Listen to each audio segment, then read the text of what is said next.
Hey guys, and CS Fan 001 here, welcoming you to another challenge guide for Just Cause 3. This is for the second DLC, the Mech Land Assault.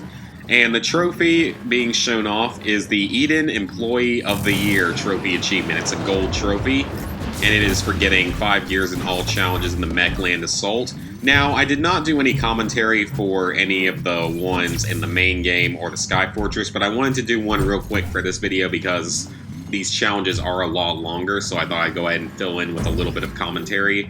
I am going to speed up the videos a little bit, the challenge guides, so it doesn't take like 20 minutes, because these challenges are very, very long. They are about 9 minutes each, which is kind of ridiculous, honestly, compared to the rest of the challenges in the main game and Sky Fortress. But the good thing is they are very, very easy, as you're going to see in the video. Really, what you need to do is you want to get the Bavarian Shield upgrade, which takes, I believe, 3, maybe 4 gear points total out of the 10, which is not really that hard to get. And so because of that, I would highly suggest getting that, just because it helps out a lot. And then with these challenges, they aren't based necessarily on sort of normal criteria. They're based around destroying enemy waves quickly. Basically, your two major things are going to be speed and, if possible, multi-kills. Now, you definitely want to have a high rate of speed in these challenges, and whenever you have a group of vehicles come close together, try using the shock pulse thingy on them, the L1 command, because that'll actually take them out. Usually it'll do a lot of damage, especially in the first one in the video. Whenever you're in a wave, you're going to want to focus on the enemy mech first, if there is a mech, because they only come in a couple of waves.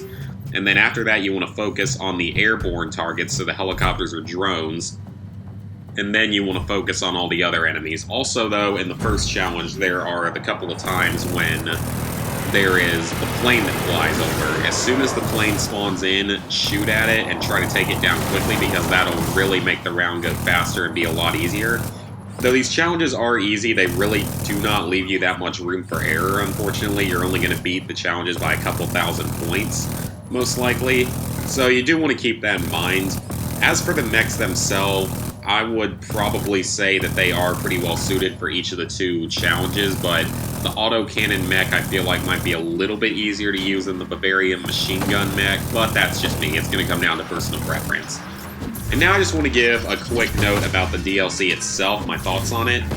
It's not a bad DLC, but honestly, it's a little bit shorted on content. Honestly, both of them have been a little bit shorted on content compared to the main game. I don't remember how much I paid for the Air, Land, and Sea Pass, or whatever it was called, basically the Season Pass for the game. I don't remember exactly how much I paid for it, probably like 30 bucks, so I would assume each DLC is anywhere from 10 to 15 US dollars, which is probably a little much for what they are, because this one, yes, this DLC is cool and all, having the mechs is pretty awesome, but it doesn't add on that much content. It adds on maybe 5 hours of content, like, at most, which really is not all that much, unfortunately. Like, 5 hours of content, really not that much.